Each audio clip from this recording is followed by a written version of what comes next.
Sujud itu satu kelaziman menghamba kepada Allah. Normalnya seorang hamba itu ya sujud. Kemudian gara-gara kamu ingin masuk surga, terus logika kamu dibalik. Gunanya apa saya sujud?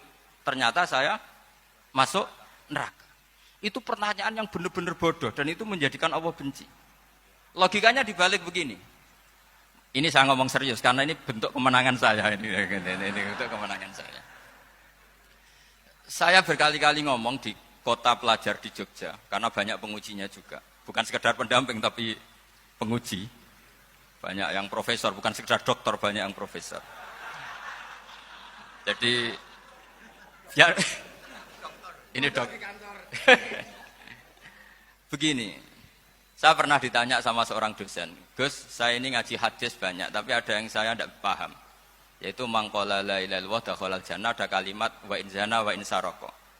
Meskipun pernah zina, pernah maling. Ini kan seakan-akan mentoleransi perzinaan dan pemalingan. Terus saya bilang, oh makna hadis itu seperti ini. Jadi kebenaran absolut, kebenaran yang mutlak itu tidak akan terganggu oleh status perilaku seseorang. Saya berkali-kali memberi contoh. Orang yang ditangkap KPK akan bilang 1 tambah 1 2. KPK-nya juga bilang 2. Rivalitas dalam politik, Pak Prabowo ya bilang 2, Pak Jokowi juga bilang 2. Orang yang zaniyah, yang lonte pun akan bilang 2, muftinya juga bilang 2, ketua MUI-nya juga bilang 2. Artinya gini, kebenaran yang absolut adalah kebenaran yang siapapun akan meyakini seperti itu. Seperti 1 ditambah 1, 2. Kamu punya musuh bilang 2. Kalau ibu-ibu ini punya maru, ya marunya bilang 2 tadi tambah mama. Enggak tahu saya terjemahnya apa tadi. Nah, kebenaran yang absolut itu kebenaran yang siapapun pasti mengakui. Dan uniknya begini, saya pernah ngaji acara himmah, acara pondok sarang di Demak. Kalau kamu bilang 1 ditambah 1 menjadi 2, untuk mengatakan 2 itu kamu butuh hadiah enggak? Mereka semua jawab enggak. Kita semua enjoy saja mengatakan tembok itu putih. Kenapa? Karena memang putih. Kita mengatakan 1 tambah 1 2 karena memang kita tanpa presentasi dapat hadiah, dapat penghormatan. Kenapa untuk mengatakan Allah itu Tuhan, kita butuh surga? Memangnya kalau tidak ada surga, Allah tidak jadi Tuhan? Ini problem orang soleh-soleh yang terlalu pesimis. Makanya nanti orang-orang soleh itu masuk surganya berat.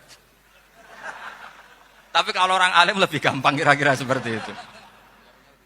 Iya, karena kan imannya lebih bagus. Dalam hadis qudsi, Allah ini yang dibuli orang-orang soleh. Laulam akhluk jannatan wala naron alam akun ahlan an uto'ah, dalam hadis qudsi itu. Kalau saja saya tidak menciptakan surga dan neraka, apa saya tidak jadi Tuhan yang perlu ditaati? Apa kalau kamu tidak saya kasih uang 1 juta terus bilang 1 tambah 1 11? Enggak kan? Tetap bilang berapa? 2. Kalau kebenaran absolut yang 1 tambah 1 kamu bilang 2 meskipun tanpa mendapat hadiah. Kenapa untuk bilang Allah Tuhan kamu butuh hadiah surga? Itu kan ikhlas. Makanya saya terus mengajarkan ikhlas bisa dilatih dengan akal dan ilmiah.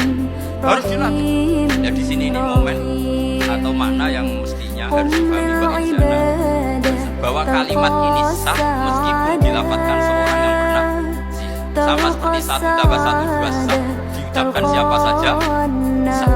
Dan siapapun akan mengucapkan itu secara